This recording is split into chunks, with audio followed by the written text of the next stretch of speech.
for that question, and that's very important because if we're not able to measure or see progress in what we're doing, then we don't know what we're doing. And it's very important because, as I said before, we have these 70 goals and 169 targets. So the development media also has an obligation to keep up with all these targets that have been agreed globally, and they're at different levels in different countries.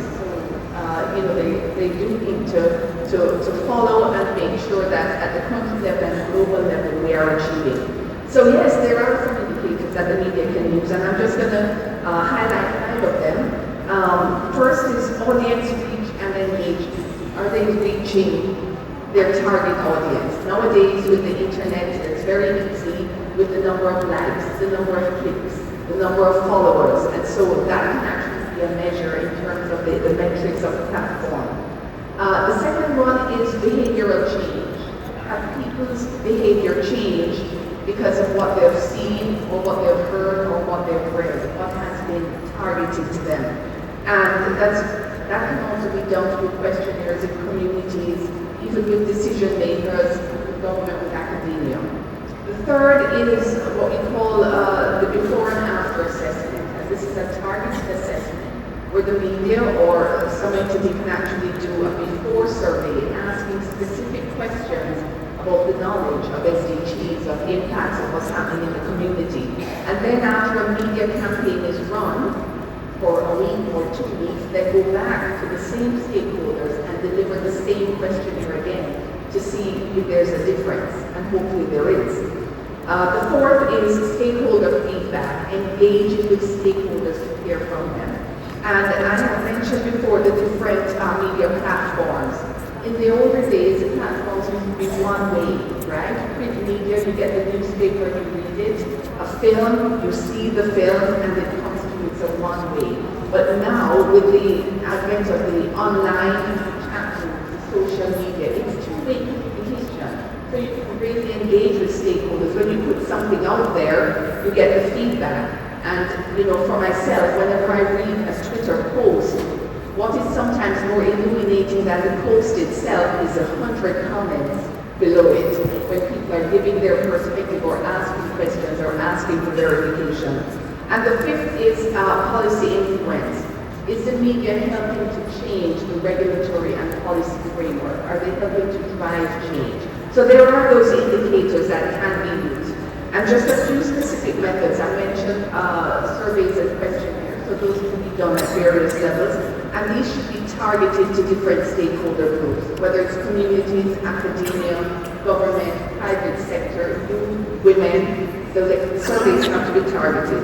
And then impact assessments, and these are long-term assessments, so not just a before and after in a month or two, but you can go back a year later to the same group to see if they have even remembered or implemented what they've learned. And then the third is really performance analytics, using all the web analytics to track the progress along the way. So yes, there are indicators, and we have to measure whether or not change.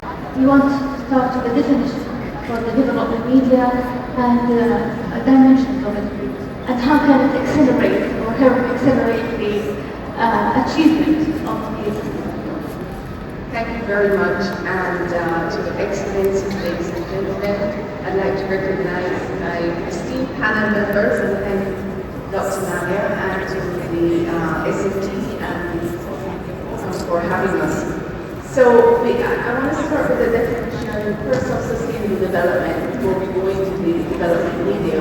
So, the broad definition of sustainable development really looks at us achieving economic growth, social well-being, and human development now and for this generation without compromising the needs of future generations for their own economic growth, social development, human development, and social well-being. And all of that is based also on environmental sustainability because we all live on the planet.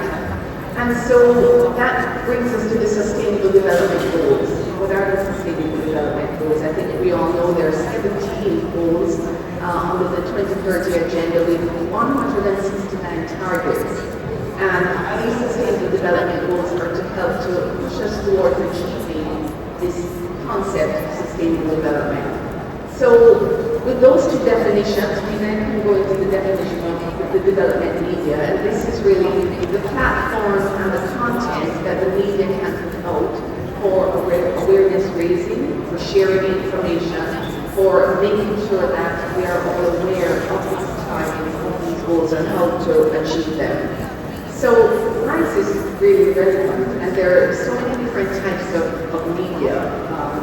We have the print media, books, newspapers, billboards, brochures, broadcast media, television, radio, and now of course we have internet, which is a completely different space over the last 10 years.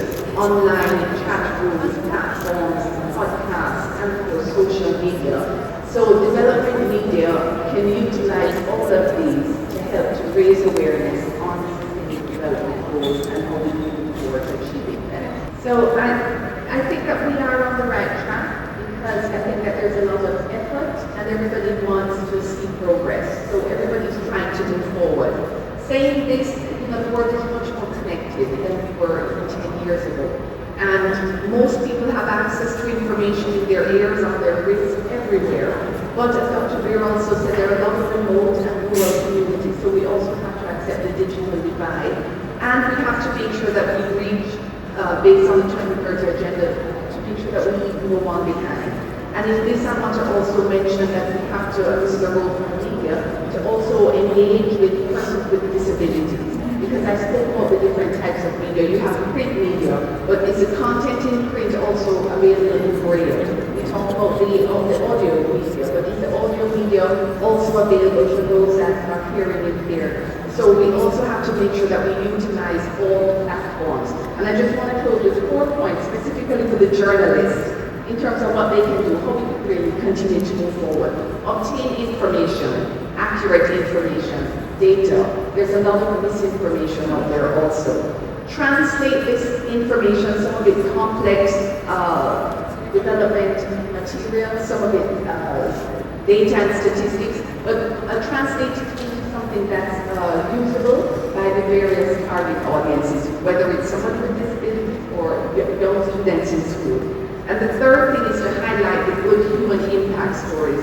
Yes, the SDGs have had setbacks, but there are still achievements that we can celebrate. And the last point is really the media has a role, and the journalists to help to hold us accountable.